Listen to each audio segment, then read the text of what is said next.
say the problem in Nigeria is the brainchild of us, all of us Nigerians. We're all crooks. Right. Welcome to Season AY, the platform where we speak truth to power. You've just had a very important statement made by Robert Clarke, Senior Advocate of Nigeria. Today in Nigeria, we're all crooks. Those are his words.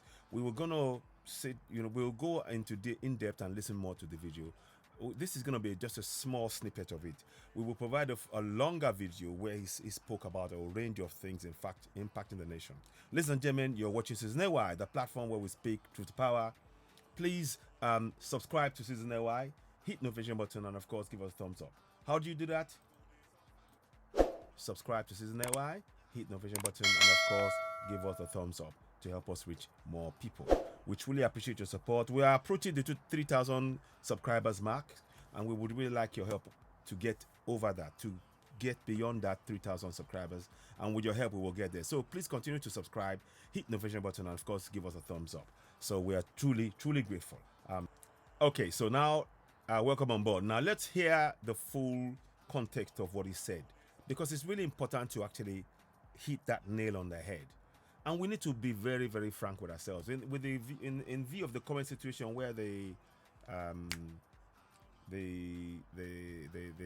state university, Chicago State University certificate saga has permitted the entire situation, and all of us are forced to look at ourselves introspectively to begin to wonder what is actually happening in our country and where is the way forward.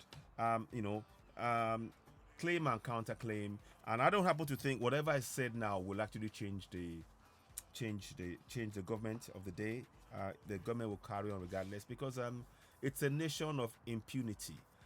Unfortunately, on all sides, I actually happen to the whole situation is it's rotten to the core. I don't like to say that, but that's one of the reasons why I keep talking about the need for us to exercise our powers as sovereigns. 1 second. The only way that we can change anything in that nation is to start with ourselves as people. We've been denied for 24 years the right as sovereigns. We've been prevented from knowing that we are sovereigns. And we on this platform, Season AY, the platform where we speak truth to power, we've made it our sole aim to empower each and every citizen, all 200 million, with this particular information so that we can begin to hold our governors to account. And what is that key information? It is this. And I'll read it to you. It's on the screen. Sovereignty belongs to the people of Nigeria, from whom the government, through this constitution, derives all its powers and authority. Many of us are unaware. So instead of you going to any church or any mosque, this is the most important power that you possess, but you have not used it in 24 years because you were unaware of the powers and, more importantly, how to use it. We are beginning to show you those two things. The second part of what I'm saying now, of course, is this. Section 14.2c states, the participation by the people in the government shall be ensured in accordance with the provisions of this constitution. And one of the provisions is that you are a sovereign under Section 14.2a. Sovereignty belongs to the people of Nigeria. That includes you and I. We need to begin to exercise those powers. That is what I want to state.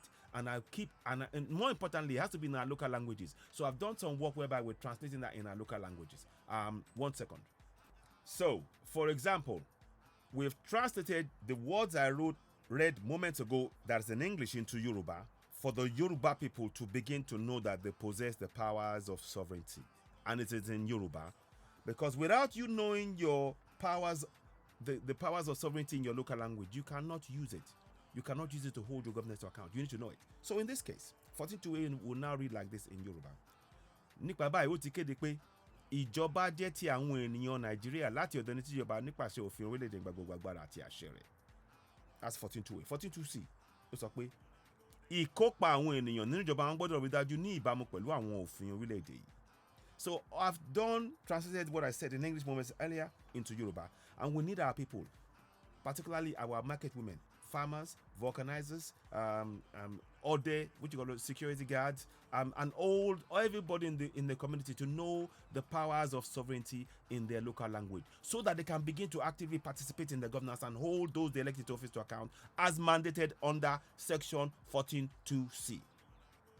That is what I want to do. Say now, let us go and listen to the whole context and a large part of what senior advocate of Nigeria, Robert Clarke, said in terms of the corruption and we are all, we are all corrupt and all that kind of things. We're all crooks. Listen to so we can get. I needed to put this in there so we can get a fuller context of why we must make the change. And for as long as the system is not working, we are totally justified in going for self-determination as Yoruba Nation, Biafra Nation, Middle Belt, and so on and so forth. Because if the nation is being looted by crooks, there is no reason for us to continue to support a nation that's oppressing its people when they are failing to actually respect them as sovereigns, as stated in this document that I put on the screen, the 1999 Constitution. And I happen to think that we need to review that Constitution. I'm in agreement with a senior advocate of Nigeria, Edwin Clarke, about that. That Constitution needs to be rewritten. But this particular section is powerful enough for us to use to actually drive for that rewriting of the Constitution. And in fact, insert a referendum in it. I go as far as that as well. But let's listen to him. Here we go. Today, the problem in Nigeria is the brainchild of us, all of us Nigerians. We are all crooks. Let me be clear with you.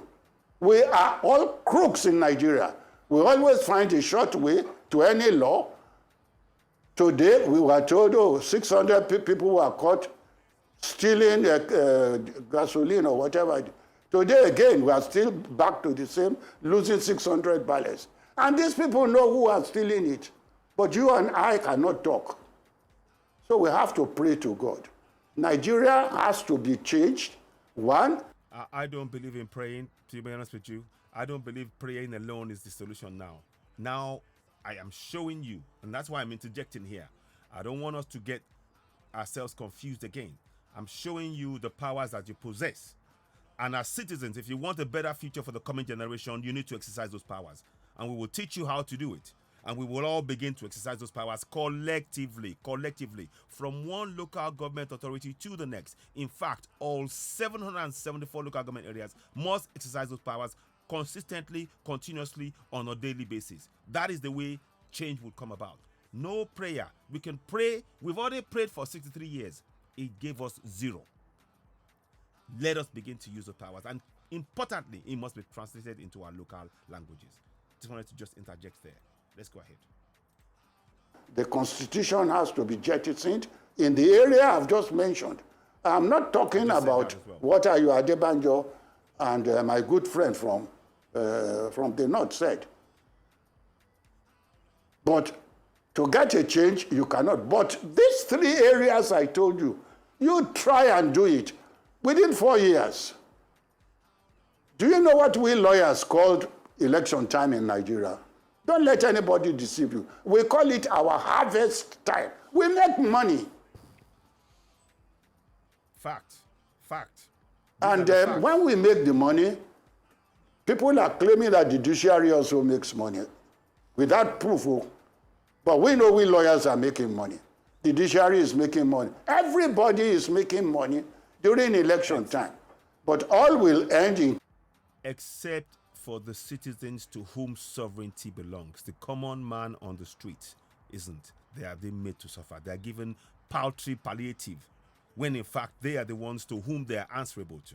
That is the problem here. So let's carry on. Chaos. Why? Whereas, I can assure you I have witnessed many elections here. This last election on this thing that got voters, this thing, made members who came to vote for numbers to be so reduced. Because in my time, most elections are rigged at a ballot, this thing. They take this ballot, they snatch it, they take it to a corner, they do all that. But now, there is no rigging. But today, virtually every gubernatorial case is before the tribunal. How long will we continue in Nigeria? Anyway, I will do a second video with a much longer broadcast showing the entirety of his of what he said. But it's important to raise the point that he said it, that we are all crooks, and it is to be honest, for him as being part of the system to say that, it says a lot about how rotten the system in Nigeria has gotten.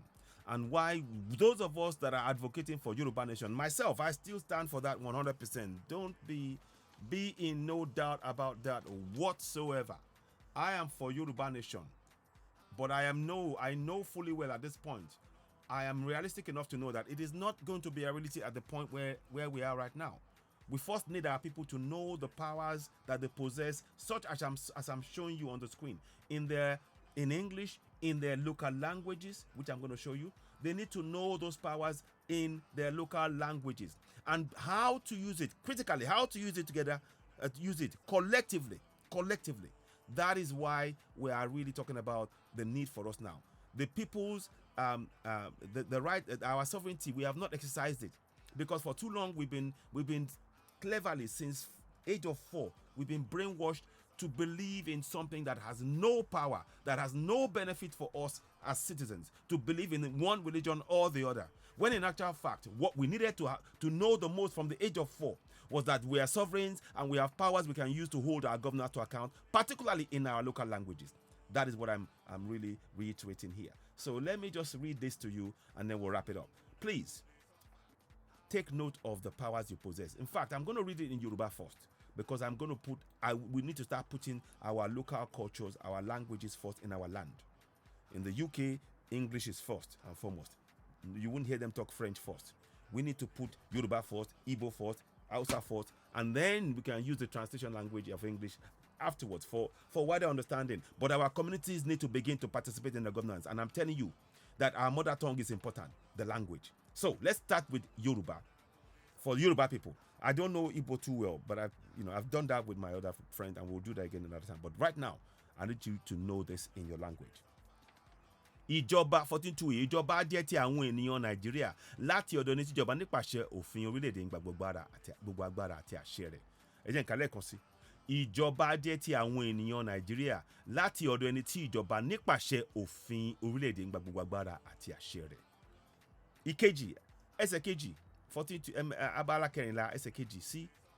Ìkópa àwọn ènìyàn nínú ìjọba wọn gbọ́dọ̀ rí dájú ní ìbámu pẹ̀lú àwọn òfin orílẹ̀-èdè yìí.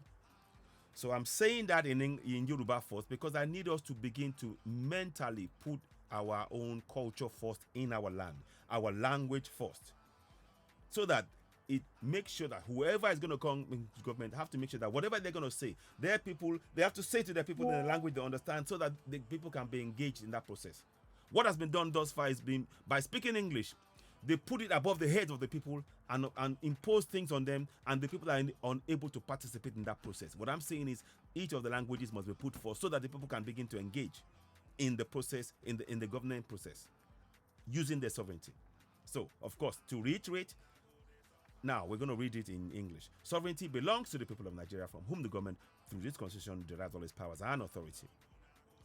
Again, that's 14.2a. 14.2c states, the participation by the people in the government shall be ensured in accordance with the provisions of this constitution. These are powers that we must encourage all of us to become familiar with, not only in English, for those who speak English, but for in our local communities. They need to know it in their language. That is why I put it on the screen. We need this information to be spoken in our local language, so that as they buy it in the market, as they're saying in their homes, in their language, and in primary schools, in markets, in the hospitals, in schools, at their work, they can question those they elect into office. By using a foreign language in a place where there are 200 million people speaking different languages, you exclude the 200 million people out of the governing process. That is what is happening. We need to change that dynamic right now. Ladies and gentlemen, I'm going to stop there. It's been, I'm glad that we had Senior Advocate Edwin Clarke tell us the facts as they are. I'm going to put those two sections, you see it in the broadcast, to remind us. And please share this broadcast. The words is said, we are all crooks. That is a damning word on all of us. And we owe it to ourselves to begin to exercise what I'm showing you again on the screen.